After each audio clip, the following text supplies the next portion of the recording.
Here we got ourselves a 2008 Ford Escape. This thing has a draw. Customer says it goes dead overnight. Guys, putting our clamp meter on here, you can see we got 0.09 amps. That is 90 milliamps. Now it's up to 1/10 of an amp.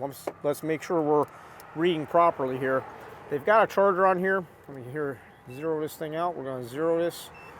There's zero right there. Let me try that one more time. We're zeroed out. Let's go ahead and clamp this on. They do have a charger on here because this battery keeps on going dead.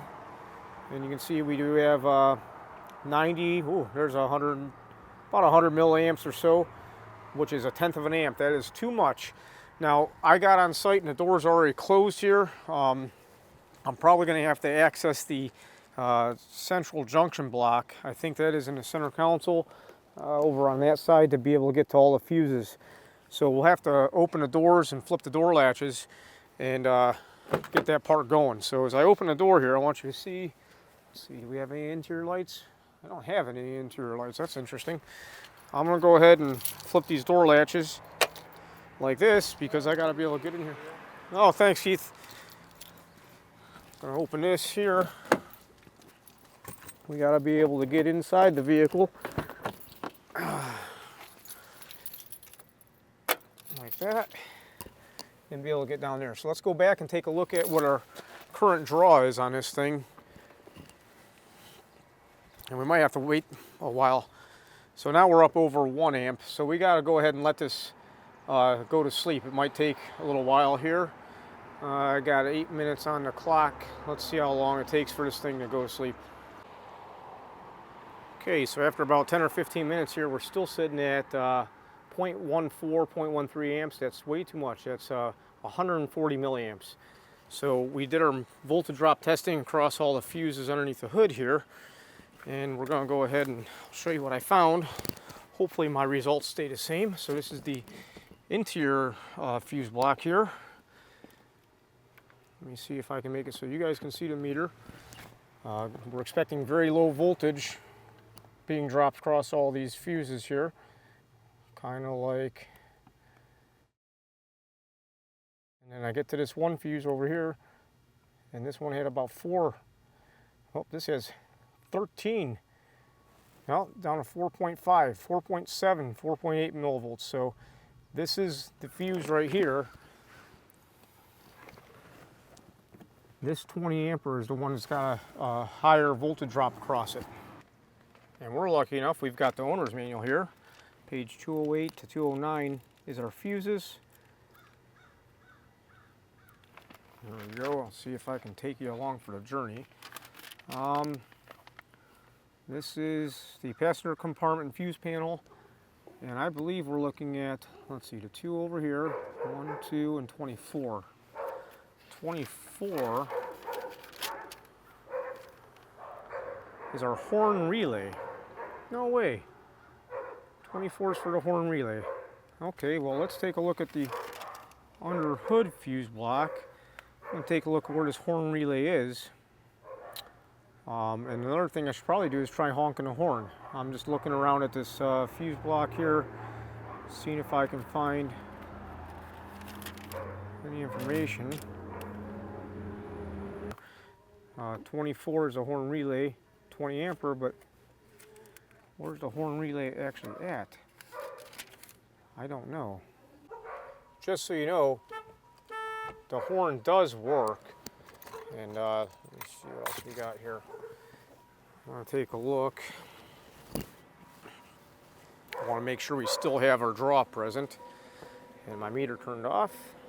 Go ahead and turn this back on. I'm going to go ahead and zero this out.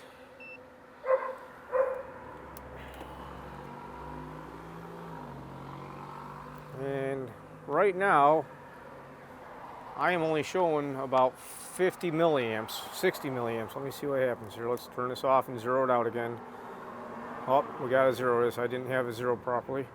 Depending on where you put it, sometimes you'll pick up a little bit of interference.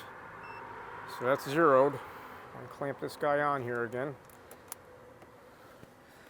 Now, as soon as I hit that horn, I believe I lost my problem. I mean, this is showing 60 milliamps. 60 milliamps is a lot. Oh, never mind. 60, 70, it's bouncing around. Let me go back here. I want to recheck that fuse for a voltage drop across that 20 amp fuse. Get this so you guys can see and I can see. And we're going to go right in here.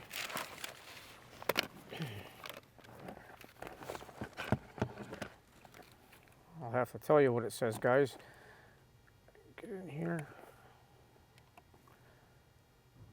Okay, I don't have the current flowing through this fuse right now.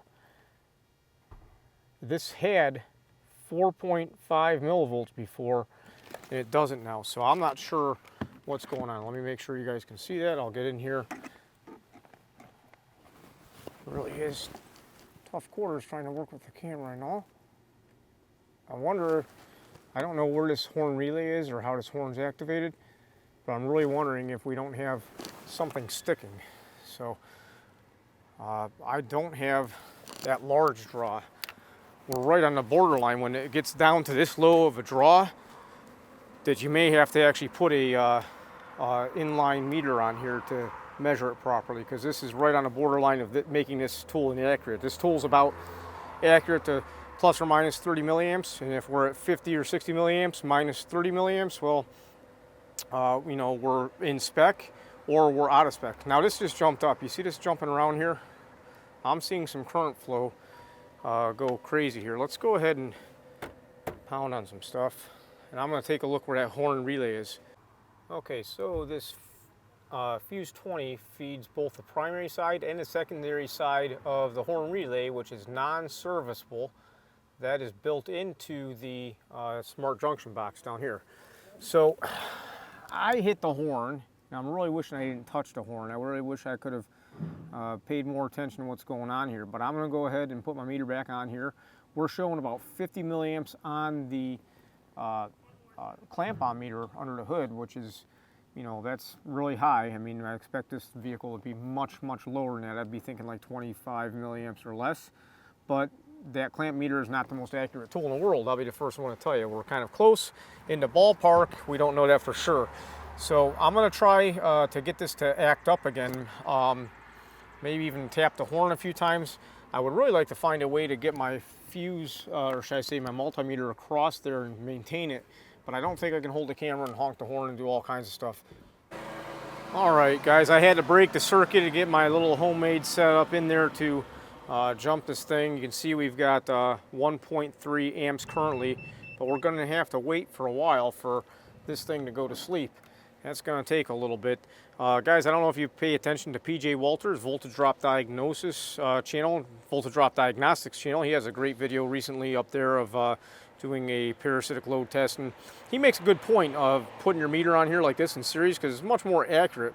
Most times if I'm dealing with a large draw, you know, more than 1/10 of an amp continuously, my little clamp-on meter works great, but we get down around 50, 60, 70 milliamps, well, this is a better way to do it. So we're going to have to let this vehicle go to sleep. All right, with our old school setup going on here, connecting our meter in series, you can see we're at 25 milliamps. 0.025 amps is 25 milliamps. That is good.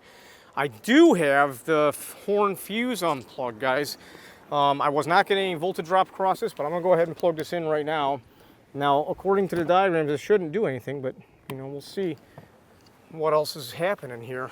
I really think that central junction block, smart junction block, is taking a dump on this thing, causing a draw sometimes. But right now, there is absolutely no draw. 0.025 amps. Right now, you can see this amp clamp's reading about really close to what the multimeter is reading. But right now, we do not have a draw. All right, guys, want to show you something on this escape that I'm working on.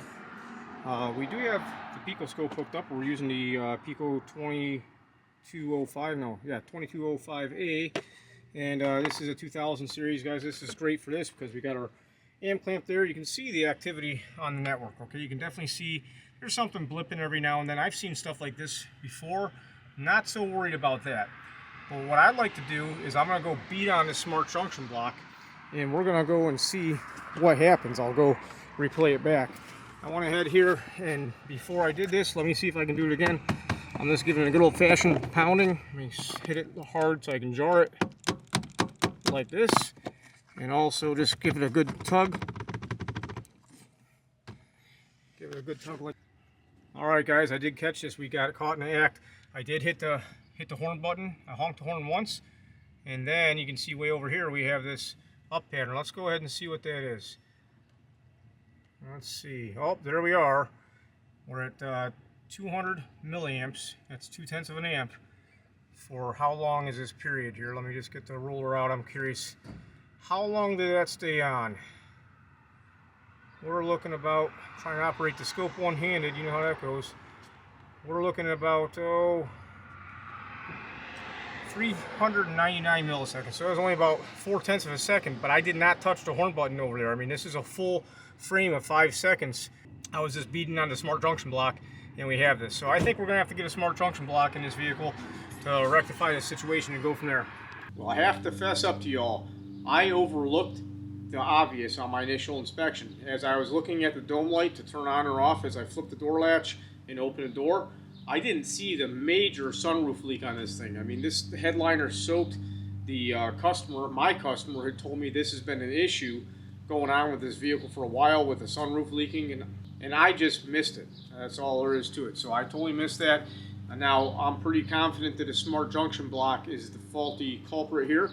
Guys, it's kind of a tough problem when it's intermittent like that, but me hitting it and also the after I hit the horn, seeing it stick every now and then on the scope, I'm pretty confident that's the way it goes.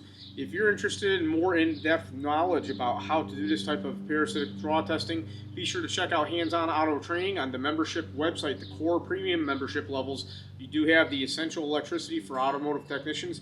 Fantastic stuff, guys. I love teaching that. Parasitic draw testing with millivolts is a great way to go. You guys take it easy. Have a great day. Bye-bye.